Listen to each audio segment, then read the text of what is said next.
আসসালামু আলাইকুম। আপনাদের মাঝে আমি আজকে একটা গল্প নিয়ে আসলাম। এক বাড়িতে বড় একটা পুকুর ছিল। পুকুরটা ৩ টে ঘাট ছিল।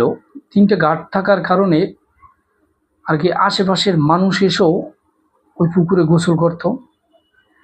তা একদিন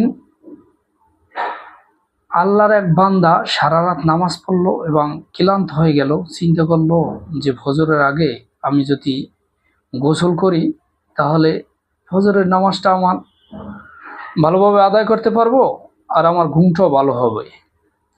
তো সেজন্য সে ফজরের আগেই গোসল করার জন্য পুকুর ঘাটে আসলো।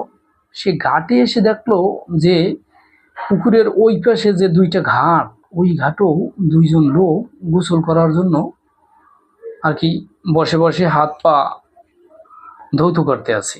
সে চিন্তা করলো যে আমি আল্লাহ তাআলার কি ইবাদত করি, দেখো আজকে আমি তো একদিন ইবাদত করলাম আল্লাহ তাআলার, এই লোকগুলো না জানি প্রতিদিন আল্লাহ তাআলার ইবাদত করে। আজকে আমি গোসল করতে আসছি বিদায় তাদেরকে আমি দেখতে আসি। সে চিন্তা করলো, আল্লাহ আমি কত গুণগার, তুমি আমাকে মাফ করে দাও। এই বলে সে গোসল করলো।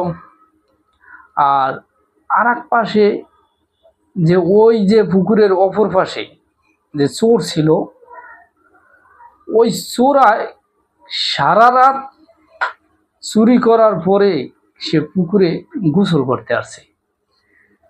সে চিন্তা করলো যে আল্লাহ, এই দুনিয়াতে আমি কি একাই খারাপ কাজ করি, একাই চুরি করি? এই লোক দুইটাও তো চুরি করে, সারা রাত চুরি করছে, এই জন্য এই লোকেরাও গোসল করার জন্য এখানে আসলো। আসলে আমি একাই খারাপ না, পৃথিবীতে আরো কত মানুষ যে খারাপ আছে তা আজকে না দেখলে বুঝতাম না। এরপরে আর এক পাশে যে এক লোক ছিল, ওই লোকও গোসল করলো আর ভাবলো, আল্লাহ আমি একাই কি ভণ্ডামি করি আর লুচ্ছমি করি, সারা রাত জাগিয়ে যে আমি একলাই এই খারাপ কাজ করি, লুচ্ছমি করি। আর কি ওই লোক সারা রাত খারাপ কাজে লিপ্ত ছিল। সে চিন্তা করলো, আমি একাই কি খারাপ কাজ করি, আর কত মানুষ আছে খারাপ কাজ করে।